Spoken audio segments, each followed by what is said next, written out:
can see all these players and maybe follow them. So how do you see this development over the last years?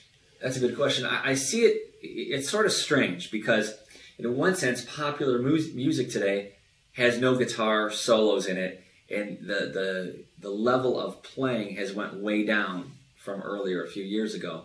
But the resources to become a better player have increased with the internet and DVDs and CDs and everything like that. So I think it's really at a strange place now.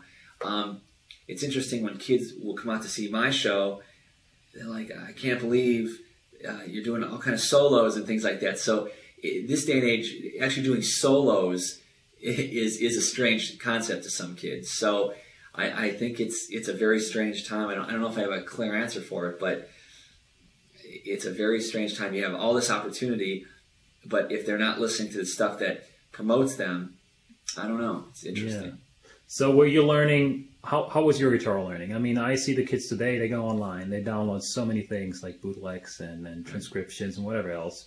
And there's so many websites also with very valuable information. So how was Neil Zaza learning to play? I actually learned, and I'm probably showing my age because I actually get the record player out. And I do, get a 45 and I would turn it down to 33 and it would slow it down and I can hear the riffs and everything like that. So, I mean, I basically learned the formal music training of, being able to read and the theory and the scale and the modes and all that. But ultimately, the best education I ever got was actually just getting out and playing guitar. And, you could practice in the room for, 18 years, but one gig is worth 3 years of practicing because there's so many different elements, and you're so used to your certain sound in your room or your basement, and all of a sudden you get out and it sounds different. And it's all about getting out, falling on your face, and playing, and that's what makes you a better player. Hours and hours and hours of practice in the practice room will only take you so far. You actually have to get out and live it, and that's very important.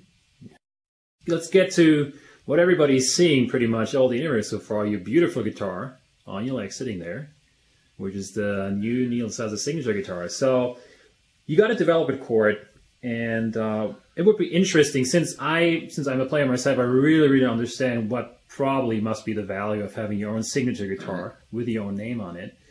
And please talk about the development, how the relationship started with Court together. And I know I saw that video of the making of, how you were in the factory with Court together. So give us some input about that. Sure. I had done some touring in Asia throughout the last few years, and I got pretty popular in Asia playing, and the concerts were sold out and big crowds. So Court is obviously in Asia, so they kind of picked up on that, and they contacted me and said, we'd like to do a signature guitar for you. What do you think? And honestly, at first I was like, I don't know. Let's see what you can do. Let's see the level of guitar you can make. Send me the best stuff that you had. And so they sent me a few guitars, and I was blown away. They were pieces of art, really. And I said, wow, so you can make a great guitar, but let's talk about this. Let's talk about, I really want to make a great guitar that is something that I could be really proud of. And because of that, I don't want, a marketing guy saying, well, that's a great feature, Neil, but we don't really want to put that on there because of, whatever reason. I kind of wanted, full control as to what, we actually did with the guitar. So they gave that to me, and we started designing the guitar for about 6 months. We emailed back and forth, and I had a bunch of different ideas as to certain things that I loved about different guitars that I wanted to incorporate into this one. And they were more than willing to work with me on all that. So we analyzed every piece of the guitar from the tuning machines to how the strings go in the body to every part we analyzed. And this is the guitar we came up with, the NZS-1. And just to talk about a few things, basswood body, 20 millimeter maple top, strings through the body so that when you hit the guitar, that actually the top vibrates, which is really nice. So that adds a lot of sustain to it. You can see the strings right through the body right there. Tone Pros bridge, Seymour Duncan pickups. We put every pickup in this guitar, and these are the two that we determined just sounded great. It's a custom and a 59. On a standard model, you have volume, coil tap, and a 3-way pickup selector. Now on mine, this is just a custom one-off for me to travel with. I write and record a lot in my hotel rooms. So this is a 13-pin MIDI system right there that I use all the time to trigger different samples and write in my room. So this is just for my guitar. It's just a one-off. I wanted 24 frets. That was really important. I also wanted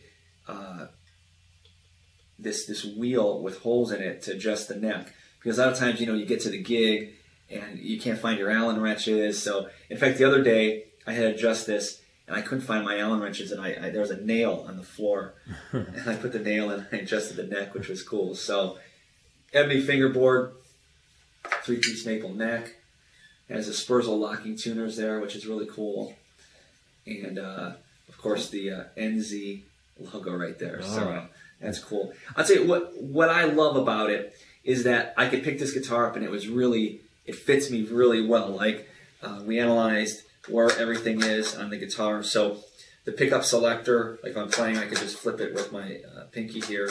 The volume's right here. Everything is controllable right here, as opposed to going over here or over here. It's all just really close, and it just feels great. So I love it. I think it's a great guitar.